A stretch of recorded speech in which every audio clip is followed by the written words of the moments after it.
Hey everybody, it's Mark Vogt with VOGTLAND Outdoors, and in the last month I've got over 700 new subscribers, so that means it's time to go back to the basics for a brief moment. Roll 'em!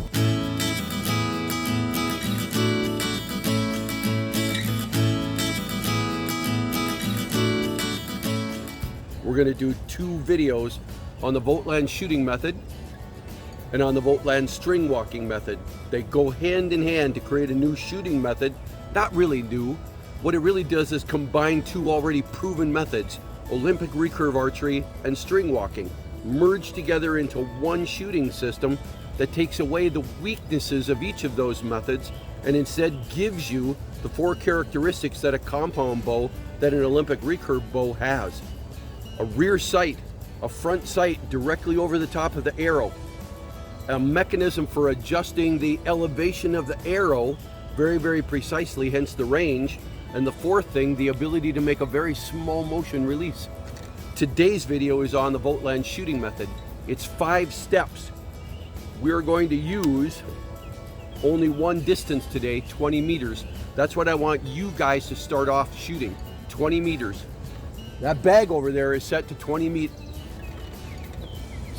yards. That's a little under. It's like 18 meters, 22 yards, close enough. We're going to come up with we're going to use 5 steps, easy to remember. Step 1, we're going to choose a gap between the nocking point of the arrow and the drawing point of your index finger. We're going to measure that gap in fingers. That gap, once you anchor your index finger under your chin at full draw, is going to determine the elevation of the arrow. That elevation is going to determine the range. It's up to you to try to understand for your bow and your arrow and your draw length what that gap is. But a good rule of thumb is for around a 40-pound bow, 3 fingers is a very good starting point for your 20-meter gap, your 20-meter initial gap. It could be a half a finger smaller if you have a lower poundage bow. It could be a half a finger wider for a higher poundage bow, like 50 or even 60 pounds. Step 2, you're going to draw back and anchor under your chin, right here. You're going to feel this finger hit hard against underneath here. You're going to form a rock solid anchor that cannot be moved, so that only this little part of the finger can move. You are not floating in outer space. You're not floating like this. It's anchored underneath that chin, looking like this. Your face will be looking 45 degrees away from the target. Your eye, your dominant eye, is going to be looking over the bridge of your nose, right down the left edge of the bowstring. That's step 3. Look down the left edge of the bowstring. That's your rear peep sight.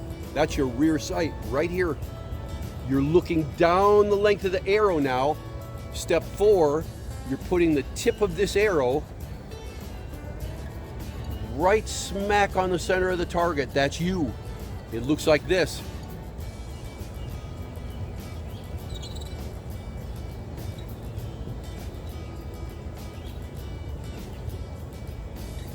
Not above, not below, not to the left, not to the right. Directly on. Step 5, you're going to make a very small motion release. That last digit of the finger extends. You're trying to introduce as little mechanical motion as possible. Mechanical motion ends up creating error in the back of the bow. It lets the bowstring move off to the side. That creates left to right error. You're trying to reduce that down to an absolute minimum. Let's use these 5 steps since it's starting to rain. Let's go give this a try. Step 1, choose your gap. Step 2, draw back and anchor under your chin. Step 3, look down the left edge of the bowstring. That's your rear sight. Step 4, put the tip of the arrow right on the center of the target. That's your front sight. Step 5, small motion release. About 2 o'clock in the red. Let's do a couple more. This is my very first shot of the day. Step 1, choose your gap. Step 2, draw back an anchor under the chin. 3, look down the left edge of the bowstring. That's your rear sight.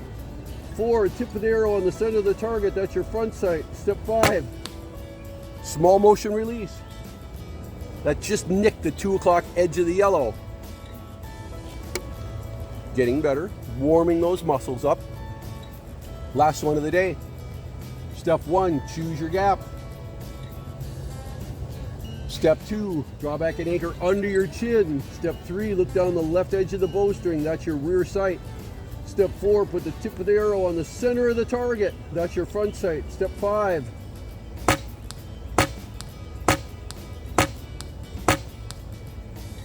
Bullseye.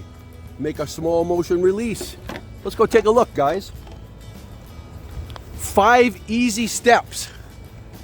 You heard them over and over and over again. All you have to do is play this video over and over and over again. This is what you're going to get. First 2 shots of the day, 2 in the yellow. The first one of the day, 2 o'clock on the outside. Those are great warm-up shots. You saw the distance was actually really good, 3 fingers. If it was a 30-pound bow, it might be 3.5 fingers. If it was a 50-pound bow or 55-pound bows, it might be, if it was a 30-pound bow, it might be 2.5 fingers. It gets smaller because the back of the arrow actually has to go down. The arrow has to go up to go farther because it's a weaker bow. With a heavier bow, like 55 and 60 pounds, that might be 3.5 fingers wide. You want the rear of the arrow to go up a little bit so it points down, so it goes a shorter distance. That's what bigger bows are going to get you. I hope you guys enjoyed that first video. Watch for the next one coming up where we're going to use string walking and the VOGTLAND string walking method. String walking is not new. The VOGTLAND string walking method, I think, is new. It's a novel approach to being able to calculate that gap with only remembering 2 numbers for any distance from 5 meters all the way out to 90 meters. Any distance, plus or minus a meter. And all you have to do is remember 2 numbers. That's coming up in the next video. This is Mark Vogt with VOGTLAND Outdoors. Something is happening on this channel this year. I got over 700 new subscribers just in the last 28 days. Mind-boggling. It's really exciting. I hope you new archers try this method out and come back and let me know how it's working for you. I'm getting lots of positive comments.